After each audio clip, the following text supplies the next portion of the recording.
Indonesia and folklore tales. I couldn't think of something that goes better together than those two concepts, and that's what we've got here with Marni, the story of WEWE GOMBEL, based on a folklore tale, although it seems to be adapted for this movie, about a woman who steals kids, apparently.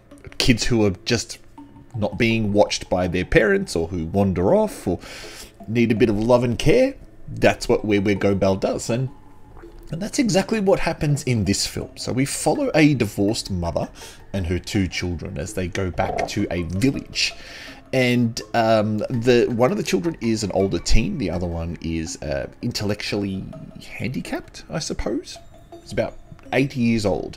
And while playing, that little boy goes missing. And the village chief tells the mother and the daughter about WEWE GOMBEL and about a bit of the history of the village involving a woman called Marni, who was assaulted and ultimately killed by the villagers for being a loose woman.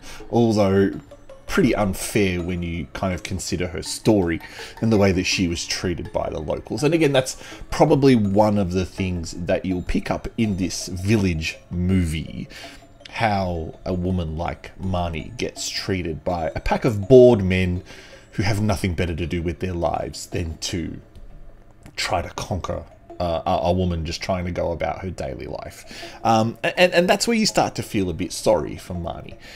She's painted as the evil person, as the witch, as the bad character, because she does turn into WEWE GOMBEL. But ultimately, I found myself actually cheering for Marni just based on how she was treated by everyone, including a woman who purported to be her good friend, still does the same thing to her. Now, what I really liked about the movie was Sharifah Danish, who plays a character called Irma. Doesn't say much in the film, and in fact it took me 3 or 4 attempts to look at this character until I realised it was her. And why I like her is because she's Dara from the 2010 Mo Brothers film Macabre, which easily, on top of Satan's Slaves, is one of my favourite Indonesian horror movies. And anything with her in it has to be good. Unfortunately, I think she might have broken that streak with this film.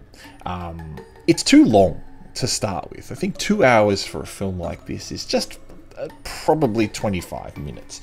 Too long. And then we get this ending.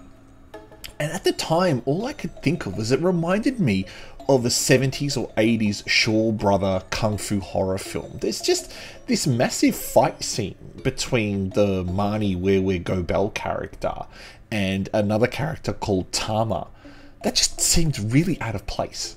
All of a sudden, I felt like, yes, I was transported back to the 70s and 80s watching a Shaw Brothers kung fu horror film. And I'm wondering why.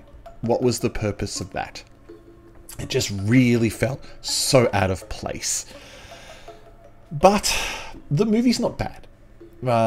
Just a smidgen too long. It follows enough of the story of WEWE GOMBEL that you could probably pick up what it's about without knowing too much about the folklore tale, which I did do a little bit of reading beforehand.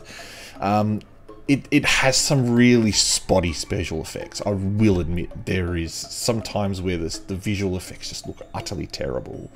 And that's most likely to do with doing a lot of night shots and then compositing characters who aren't well lit over night shots. It sticks out, it's a bit jarring and kind of looks, yeah, takes you out of the moment. And this is pretty typical for mid-budget Indonesian horror films. Special effects just need that extra week in the oven to fully polish. Using my patent pending ghost rating, which stands for great horror or stupid trash, I'll give this 3 ghosts. I think out of all the Indo horror movies I've watched lately, this one's just a little bit above the rest of them. Certainly better than Tumuran, and certainly better than the one that I watched yesterday, Kumantong, but that was Filipino. So we're getting slightly better films now. This one came out quite a while ago, and director Billy Christian has a new movie coming out soon, which looks pretty damn good as well. I'd be looking forward to seeing that. But have you seen Marni, the story of WEWE GOMBEL. I'd be keen to know what you think down below. Do you think the ending also had elements of Shaw Brothers kung fu horror films in it and was completely out of place with the whole film? Leave me a comment below. If you're new here, consider subscribing to the channel. Appreciate your support any other way. I am the Artie Dans. Thank you for tuning in, and I will definitely catch you next time.